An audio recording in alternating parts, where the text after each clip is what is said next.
महाराष्ट्राचे परिवहन मंत्री प्रताप सरनाईक हे आज स्वतः या घटनास्थळी आहेत, जिथे जे बिबट्याचा जे हल्ला केला आहे ते स्वतः त्या घटनास्थळी आलेले आहेत। आपण त्यांच्याकडून जाणून घेऊया। सर, काय सांगाल आज तुम्ही घटनास्थळी? मी बराच वेळ झाला आलोय।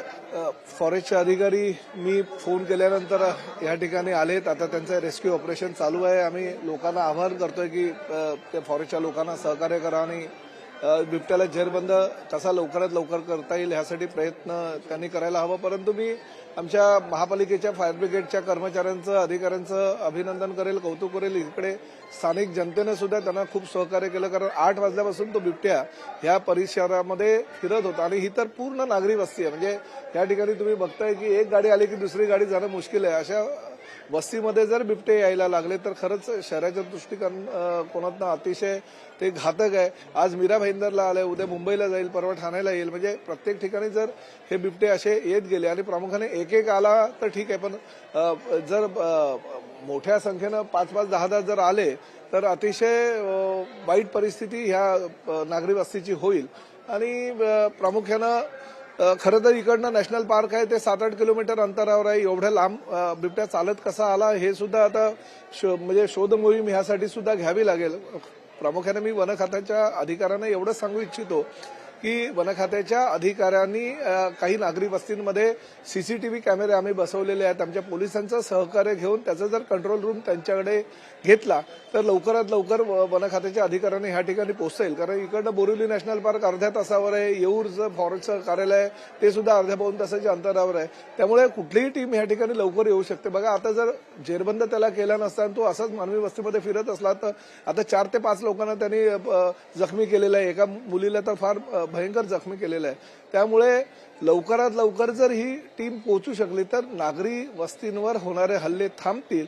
लोकांना आज घायल केलेलं आहे, काही राज्यामध्ये अनेक ठिकाणी लोक मृत्युमुखी पडलेले आहेत। तर असं भविष्यामध्ये होता कामा नये यासाठी वन खात्यानं नवीन टेक्नॉलॉजीचा म्हणजे AI टेक्नॉलॉजीचा सुद्धा वापर करून काहीतरी चांगल्या गोष्टी आपल्या डिपार्टमेंटच्या माध्यमातून करणं गरजेचं आहे। सर, दुर्दैवाची गोष्ट म्हणजे अशी आहे की ती 25 वर्षाची मुलगी जी आहे ती घायल झाली आणि तिचं लग्न ठरलं होतं आणि त्यावेळेला ती त्यानंतर ही मुलगी आता मुलीचं लग्न आहे म्हणून मला कळलं। एक राजस्थानी कुटुंबातली ती मुलगी आहे आणि 3 दिवसानंतर लग्न आहे आणि अचानक तिच्या जबड्यावर, हातावर म्हणजे तुम्ही जर परिस्थिती बघितली तर तिची गंभीर आहे। आता मी हॉस्पिटलला जाऊन सगळ्या पेशंट्सना किंवा जे अपघात ज्यांचा झालेला आहे त्यांना भेटणार आहे, परंतु धोकादायक आहे। म्हणजे तिचा जीव वाचला हे आमच्या दृष्टीनं फार महत्वाचं आहे। ठीक आहे, थोडासा म्हणजे त्रास होईल, परंतु आम्ही त्या मुलीला लवकरात लवकर बरं करू। कारण मी डॉक्टरांशी पण बोललोय, लवकरात लवकर तिच्यावर उपचार करायच्या सूचना मी केलेल्या आहेत। सर, तुम्ही वन विभागाला काय आदेश द्याल? कारण वन विभागाचा हा निष्काळजीपणाच म्हणावा लागेल का 2 तासानंतर जर वन विभाग इथं पोहोचतो आणि तुम्ही स्थानिक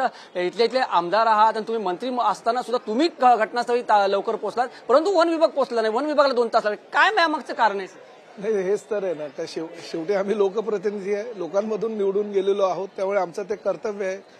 त्यामुळे आम्ही लवकर पोहोचतो आणि ते शेवटी नोकरदार लोक आहेत। आम्हाला आमच्या नागरिकांची जास्त काळजी असते म्हणून आम्ही लवकर पोहोचतो।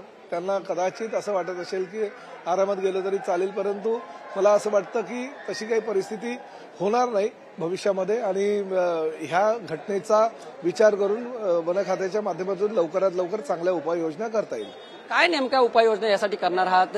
काय सरकारकडे काय मागणी करणार? कारण हा जी घटना घडली ही अतिशय वाईट घटना घडलेली आहे। सर, मानव वस्तीत जर असे बिबटे जर येत असतील तर अतिशय वाईट घटना घडलेली आहे, दुर्दैवी घटना घडलेली आणि परत अशी दुर्दैवी घटना घडू नये यासाठी वन खात्यानं त्यांच्या खात्याच्या माध्यमातून चांगले निर्णय घेणं गरजेचं आहे, जेणेकरून त्या निर्णयामुळे मानवजात ही घाबरणार नाही। त्यांना आता परिसरामध्ये असं वातावरण झाल्यानंतर मुलं शाळेत जायला घाबरतात, ज्येष्ठ नागरिक मॉर्निंग वॉक किंवा इव्हनिंग वॉकला घाबरतात। अशी परिस्थिती निर्माण होणं म्हणजे फार गंभीर आहे। कारण आतापर्यंत महाराष्ट्राच्या इतर भागांमध्ये, ग्रामीण भागांमध्ये हे बिबटे फिरत होते किंवा हल्ले करत होते असं आम्ही बघत होतो, ऐकत होतो। आज तर या मीरा भाईंदर सारख्या कंजेस्टेड एरियामध्ये, नागरी वस्ती पूर्णतः भरलेली एरियामध्ये जर असे बिबटे घुसायला लागले तर शासनाच्या दृष्टिकोनातून सुद्धा ही बाब फार गांभीर्याने आम्ही घेणं गरजेचं आहे। सर, संपूर्ण परिसरात भीतीचं वातावरण निर्माण झालंय, तुम्ही महाराष्ट्र शासनाकडून काय लोकांना आवाहन कराल या संदर्भात? नाही, लोकांना आवाहन करू, शासन 100% लोकांच्या बरोबर आहे। वन खात्याच्या अधिकाऱ्यांनी कुठल्याही प्रकारे निष्काळजीपणा न करता नवीन टेक्नॉलॉजीचा आधार घेऊन लवकरात लवकर कसं काय लोकांना एकदम ह्या भयापासून मुक्त करता येईल यासाठी प्रयत्न करणं गरजेचं आहे. यामध्ये वन विभागाचं ह्याच्यामध्ये फेल्युअर आहे असं तुम्हाला वाटतं? नाही, वन विभागाचा फेल्युअर असं कसं आपण म्हणणार, बिचारे ते पण कर्मचारी आहेत, अधिकारी आहेत, ते काम करतायत, परंतु एवढ्या मोठ्या संख्येनं बिबटे नागरी वस्तीत येतील हे त्यांना सुद्धा त्याची काही कल्पना नव्हती.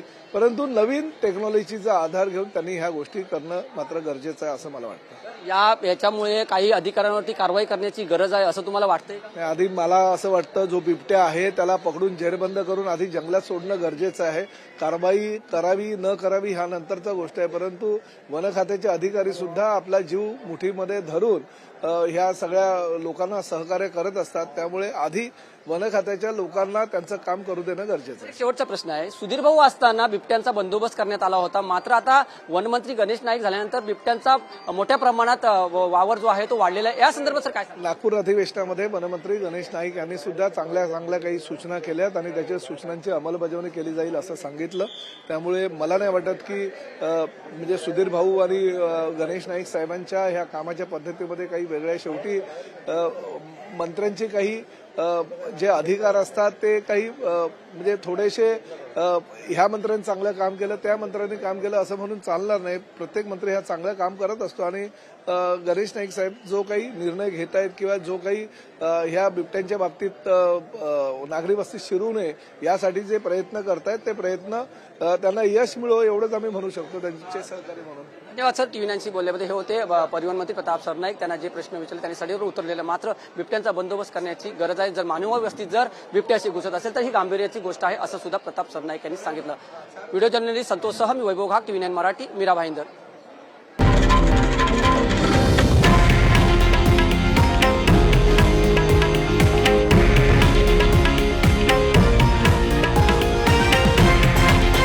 हे आहे देशातील नंबर 1 न्यूज नेटवर्क आणि आपण पाहत आहात टीव्ही 9 मराठी, एकमेव.